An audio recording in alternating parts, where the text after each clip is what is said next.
आज मु आपण मानक शेयर करने नहीं आसी पश्चिम ओडिशा प्रसिद्ध चाउल बरा रेसिपी देखिकी जानीपे ऊपर केते क्रिस्पी और भितर केते सॉफ्ट बनी। यही रेसिपी को बनैबा भिडियोटी को प्रथम रु शेष पर्यंत देखंतु। एबे चलंतु रेसिपी स्टार्ट करि नबा।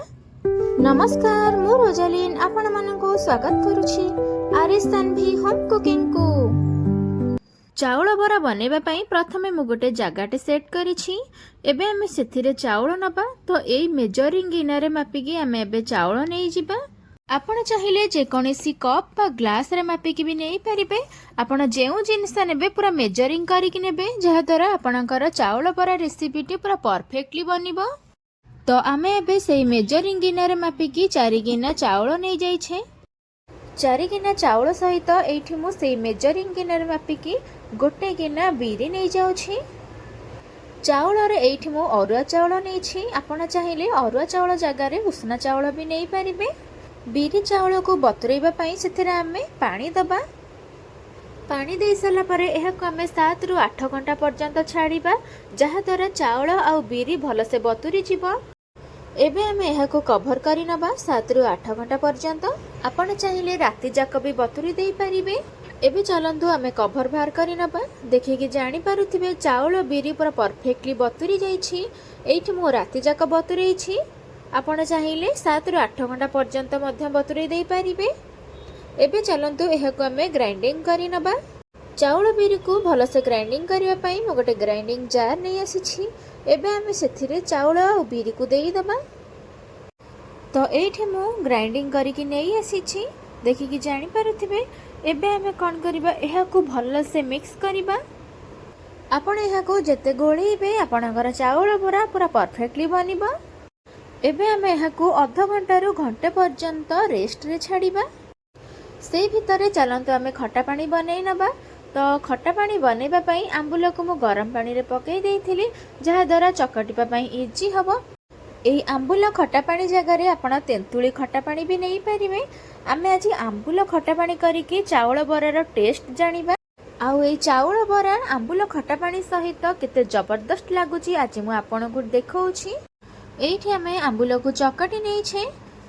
एबे आमे सेथिरे ऐड करिबा किछि छेचा मसला। तो एई छेचा मसला रे नै छी मु अदा 3-4टी रसुण आउ 3टी कंचा लंका। आपण राग पई कंचा लंका कम बेसी भी करि परिबे। ए सब को छेची कि आमे एई खट्टा पानी रे देई दबा। ए खट्टा पानी रे दबा द्वारा आंबुल खट्टा पानी रो टेस्ट पूरा बहुत ही बढ़िया आसीबो। एबे आमे सबुतिक को भल से मिक्स करि नबा। सेई खट्टा पानी रे एबे आमे गोटे छुंक दबा। तो सेथि पई प्रथमे मु गोटे कड़ाई नै जाई छी। कड़ाई टिके गरम होई साला परे सेथिरे आमे तेल देई दबा। तेल हल्का गरम होई साला परे सेथिरे आमे गोटे छोटो चम्मच देई दबा कला जीरा। गोटे छोटो चम्मच गोटा जीरा देई दबा। किछि सुखिला लंका देई दबा। छुंकर भल गोटे स्मेल आनिबा पई सेथिरे आमे अल्प किछि भृसंग पत्र देई दबा। सबुतिक को हल्का हल्का करिकि भाजी नबा। एबे आमे सेथिरे ऐड करिबा हेंगु। हेंगु दबा द्वारा खट्टा पानी रो टेस्ट पूरा बहुत ही बढ़िया आसीबो। एबे आमे सबुतिक को भल से मिसई नबा। एबे सेई छुंक को आंबुल खट्टा पानी रे देई दबा जहा द्वारा आंबुल खट्टा पानी बहुत टेस्टी लागिबो। आपण एमिति थरे आंबुल खट्टा पानी रे छुंक देकी थरे बनातु देखिबे खाइबा को बहुत ही बढ़िया लागिबो। स्वाद अनुसार लूण देई दबा। गोटे छोटो चम्मच चिली फ्लेक्स देई दबा। सबतिका को भल से आमे मिक्स करि नबा। तो एठी हमर रेडी हे जाई छी आंबुल खट्टा पानी। चाउल बरा सहित खट्टा पानी तो रेडी हे गला। किंतु टमाट चटनी बिना तो चाउल बरा खाइबा को बहुत ही असंभव। तो सेथि पई टमाट चटनी बनैबा। तो टमाट चटनी पई एठी मु नै छी 2टी टमाटो, राग पई 3टी कंचा लंका और 3टी सुखिला लंका और 3-4टी रसुण को चोपा छड़े कि नै जाई छे। एहा को आमे ग्राइंडिंग करि नबा। तो सेथि पई मु गोटे ग्राइंडिंग जार नै आसी छी। एबे आमे सेथिरे टमाट को देई दबा। टमाट दे साला परे कंचा लंका और सुखिला लंका और रसुण को देकी एहार गोटे प्यूरी बनै आनिबा। एबे आमे सेथिरे किछि धनिया पत्र को देई दबा। धनिया पत्र को देकी एहा को आमे ग्राइंडिंग करिबा। एठी देखंतु एहा को मु ग्राइंडिंग करिकि नै आसी छी। आपण पूरा ठीक एमिति ही ग्राइंडिंग करिकि नै आसीबे। टमाट चटनी आउरी टिके टेस्ट आनिबा पई सेथिरे आमे लेंबू चिपुड़ीबा। तो ये मु गोटे लेंबूर अधा लेंबू चिपुड़ी। एबे आमे स्वाद अनुसार लुण देईदबा। लुण को सबुआडे टिके भल से मिसई नबा। तो ये आमर रेडी हो जाइछि टमाटो चटनी। एही भितरे आमर घंटे हो जाइछि। देखि पारुथिबे बिरी चाउल आमर पूरा फुली जाइछि। एबे आमे एहाकू भल से गोळेई नबा। आपण जदि चाउल बरा जल्दी बनैबा को चाहुथिबे ताहले आपण एथिरे सोडा ऐड करि पारिबे। स्वाद अनुसार लुण देईदबा। एबे आमे सेथिरे ऐड करिबा गोटे छोट चमच गोटा जीरा। एबे आमे सबुतिक को भल से गोळेई नबा। तो एठी मो हातरे गोळेई नउछि। हातरे गोळेबा द्वारा आमर चाउल बरा पूरा क्रिस्पी बनिबो, क्रंची बनिबो आ खाइबा को बहुत ही टेस्टी लागिबो। तो एहाक आमे भल से गोळेई नबा। तो ये देखु आमे भल से गोळेई नैछे। आपण एमिति गोळेई सारला परे एमिति गोल गोल भाବରେ जदि रहे आपण जानिबे जे आपणकर बरा पूरा परफेक्टली बनिबो आ क्रिस्पी बनिबो। एबे चलंतु आमे बरा बनेबा। तो बरा बनेबा पई प्रथमे मु तेल को गरम करि नैछि। एबे आमे सेथिरे गोटे परे गोटे बरा को देई दबा। तेल हमर परफेक्टली गरम होइछ ना नै केमति जानिबा। तो सेइथिरु गोटे ड्रॉप पकेइबा।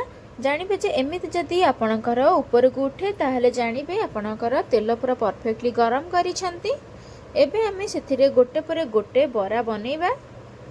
वर्तमान पर्यंत आपण मो भिडियोटी देखिलेनी। भिडियोटी केमिति लागिला प्लीज कमेंट रे मते निश्चिंत जणाइबे।